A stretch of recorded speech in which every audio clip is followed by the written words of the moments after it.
Hello, my name is Rachel Peller. I'm with Wisconsin Partners. I'm here to provide a pretty quick training on one-on-ones through a broad-based relational model. For me, it is a really beautiful day outside and we are still in quarantine at this point. So again, I'm with Wisconsin Partners and this training is through the Wisconsin Council of Churches. Briefly, Wisconsin Partners is a coalition of statewide associations, so including that list here. So Wisconsin Council of Churches is one of our partner members. So the idea behind our organization is that we need to work together better across sectors, across different kinds of divides in order to really meet the needs of every member of every community. And the way that we do that is through a model called relational community building. So this is a pretty big picture overview of what that looks like. So typically you would start with an issue in communities. So you say, we're all gonna work around childcare, or we're gonna work around housing, or we're gonna work around economic development. But when you do that, you end up getting kind of the same people over and over again, the same ideas. And so we're flipping that and we're starting with relationships as broad as possible. So trying to work with a really wide range of people from different backgrounds, different sectors, different perspectives, building that strong relationship, and through that coming up with actions that you take.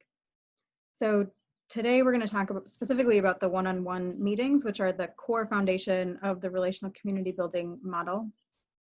Some of the core tenets of those one-on-ones are that they are intentional, mutual, grounded in trust, forged in action, and built before they're needed.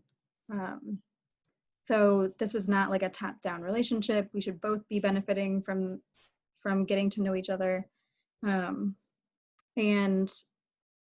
they're focused on who the other person is and sort of not what they do, the what comes out of it. So this is how you would set up a relational meeting with somebody. So you want to let the other person know who you are and why you want to talk with them. Try as much as possible to not say, I want to talk to you because you are the president of this bank or because you are a member of this organization. Focus on who they are as a person. So that might be something like, I'm looking for folks who are really committed to community, and I've heard that you're one of those people. Or my colleague so-and-so told me that you would be a great person to talk to because of your energy or interest around blank.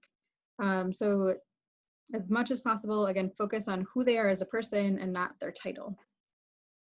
When you're meeting with somebody, you're going to want to spend about 30 to 40 minutes together. That can be pretty variable. So sometimes if you are meeting digitally, that time might shorten just because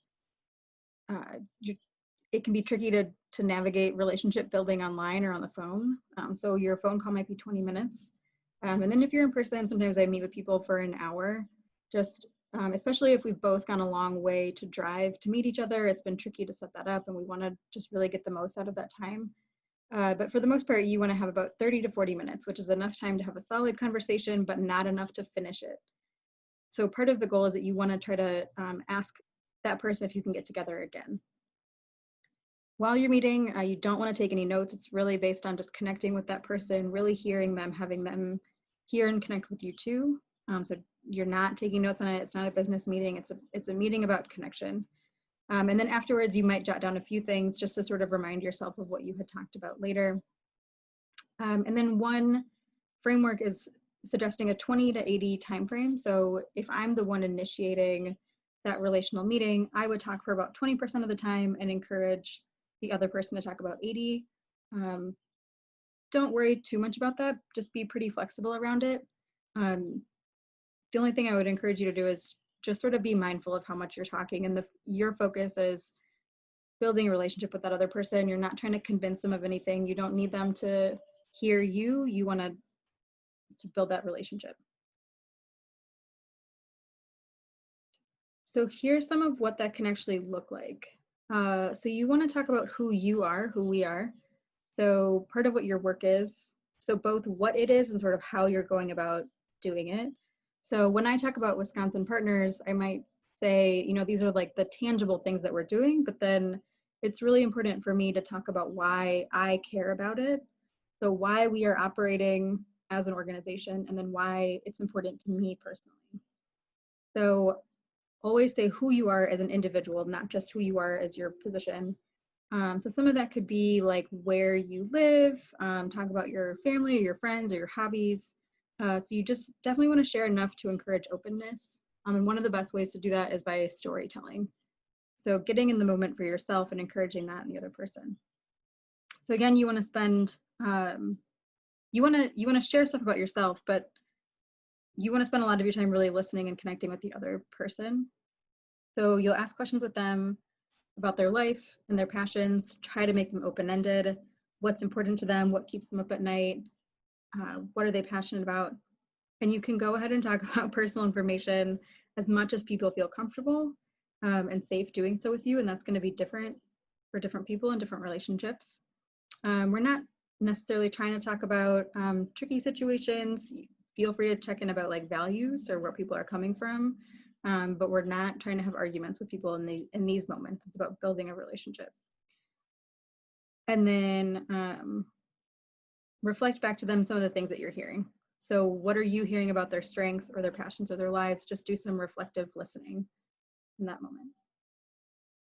So a really core value that we have when doing these one-on-ones and when doing broad-based relational work is the idea that every person has something of value to offer the community. So when we talked about having these one-on-ones be mutual, it's not just you trying to help the other person or them trying to help you. It's what can we do together? How do you both sort of fit together like a puzzle piece to make something really amazing happen in your community or in that relationship? So since we are still in the middle of COVID, a lot of these one-on-ones might be happening still through technology. So there's a few different ways to adapt to that. First of all, for reaching out, you can try cold calling. Not super recommended, but definitely a possibility. If you do that, I would spend more time kind of giving somebody a framework of who you are and recognizing that that trust might be harder to build. So people might be a little bit more careful about what they're sharing with you, and that's just sort of expected in that if you reach out that way. Before calling somebody, you might want to start with an email or a text in order to set up that call. And the best thing is usually to ask for an introduction. So if you both have someone in common with each other, ask that person if they can connect the two of you in some way. Maybe it's a warm handoff. Maybe it's, I think the two of you have a lot to talk about, have fun. So those are some ways that you can reach out digitally at this point. There are different ways, different platforms that you can use. So phone calls, totally great. If you feel comfortable with video chat, there are so many different options. I would recommend that everybody get comfortable with at least 2 different choices so that you can provide some options for the person that you're trying to meet with. And then in terms of some of the changes that you would make in terms of verbal and nonverbal communication, if you've been on a lot of Zoom calls or other video calls recently during this time, you might have been muting a lot when you weren't talking on a video chat, and that's great for big calls. But when you're doing one-on-ones, it can be really helpful and important to provide some of those subtle listening cues. So repeating things back or affirming along the way. So things like, yep, that makes sense. Just so the other person knows that they are being heard and listened to by you. And I put eye contact there in quotes as a way to demonstrate listening. We all know it's really confusing and strange to have eye contact when you're both staring at different places on your camera.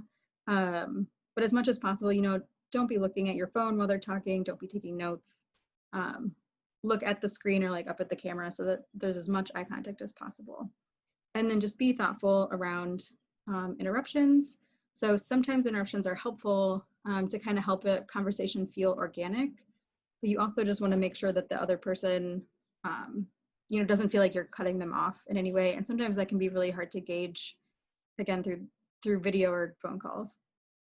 And then finally, an encouragement to be thoughtful around the tone that you're setting. So I find myself being a little bit more sort of cold, I guess, a little bit more like safe or cautious when I'm on video chats, just because I can't see the reactions of the person in front of me. So I probably play it safe or more professionally. And I would just encourage you as you're having one-on-ones to be thoughtful around like being personable, keeping things sort of light still.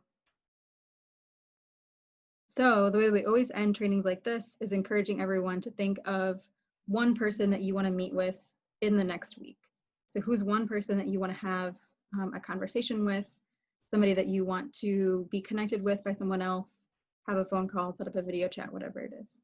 So have fun with your one-on-ones, enjoy connecting, because we all know it's more important now than ever to make sure that we are continuing to build those relationships, stay connected with people, and be in touch with ourselves and our communities. Thanks.